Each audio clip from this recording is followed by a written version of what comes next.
Amy Calber. For the purpose of this assignment, I focused on a neighborhood called the Jacobs area, or the Jacobs neighborhood.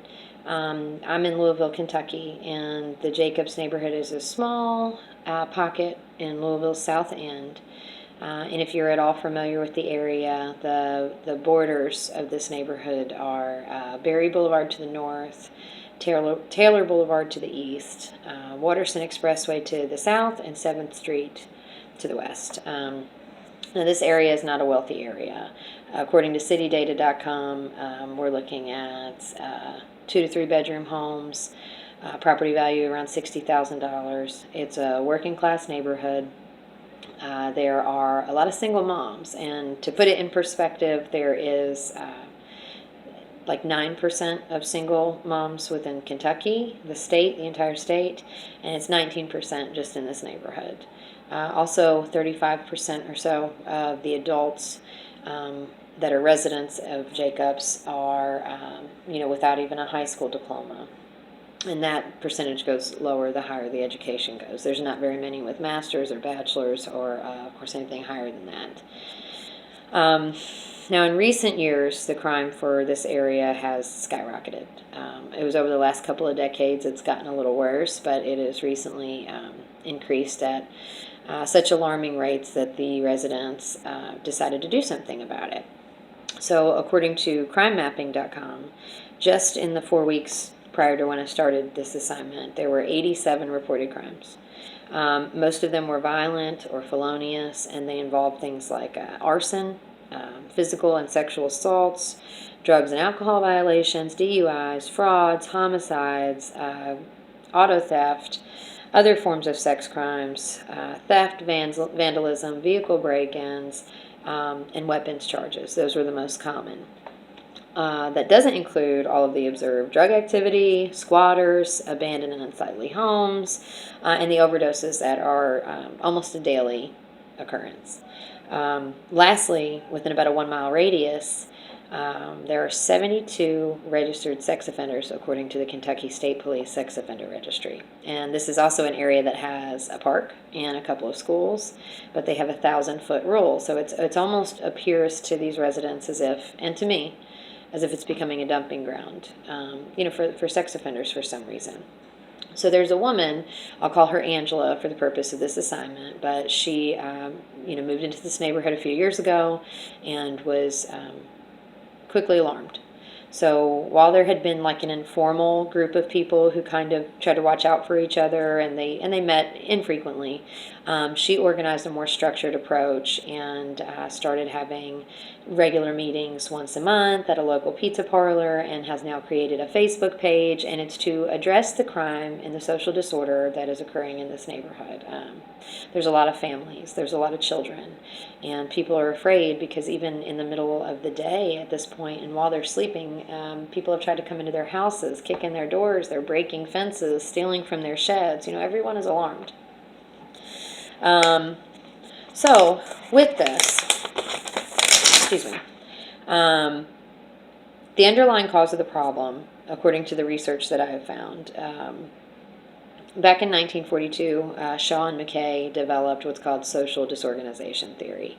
So the premise for this is that a person's physical and social environment strongly influence the behavioral choices of that individual, and that location does matter in regards to predicting crime. According to this particular theory, these neighborhoods with lower rates of stability, like frequent turnover in residences, lower socioeconomic status, and diverse cultural or ethnic backgrounds, the effect is disorder, social disorder, due to social disorganization. So this kind of disorder does include behaviors that the Jacobs neighborhood residents are seeing and complaining about. So it's drinking, using drugs in public, fighting among residents or guests, being casually or directly bothered by people who are wandering the neighborhood. They're also experiencing or observing the physical aspects too, those abandoned, unsightly houses, trash, litter, graffiti, vandalism, just a general lack of care or respect for the neighborhood. Now, there's another framework that's worth mentioning here, and Steenbeck and Hipp in 2011 did some research on broken windows theory.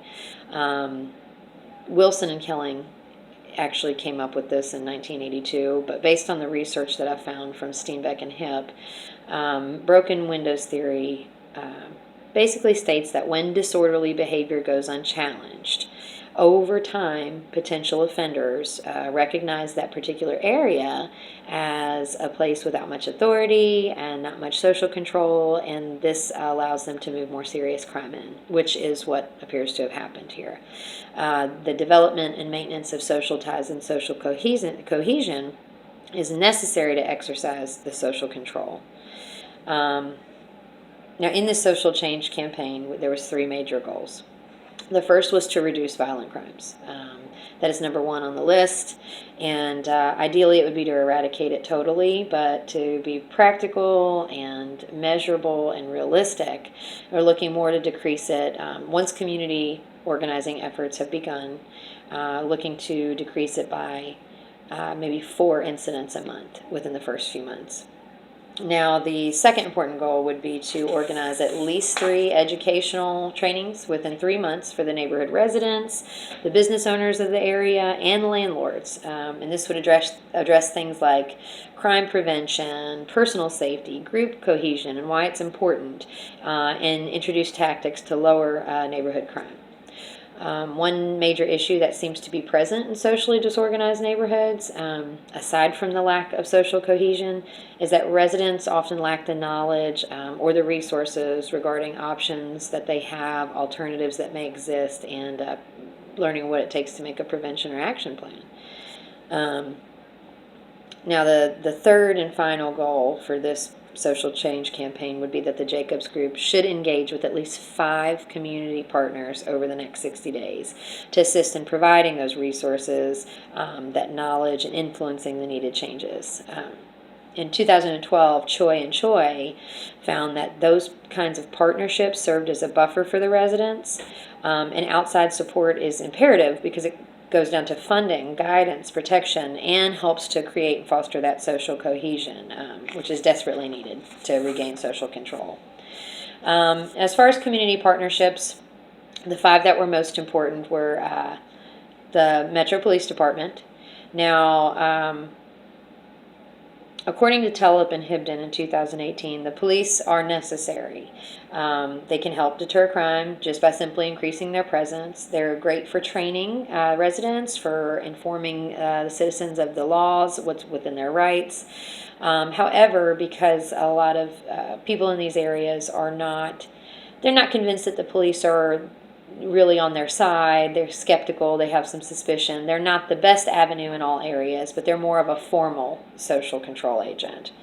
Now, another study that I found, the Seattle Neighborhood Group Hotspots Project, SNG, Seattle Neighborhood Groups, they made connections to their local parks and recreation agency because they were having crime in local parks, which the Jacobs neighborhood is experiencing. There have been shootings in Wyandotte Park, which is in that area.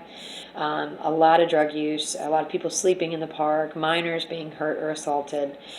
So I felt like it was really important to note that the Louisville Metro Parks and Recreation would be a major asset in assisting in addressing some of these issues.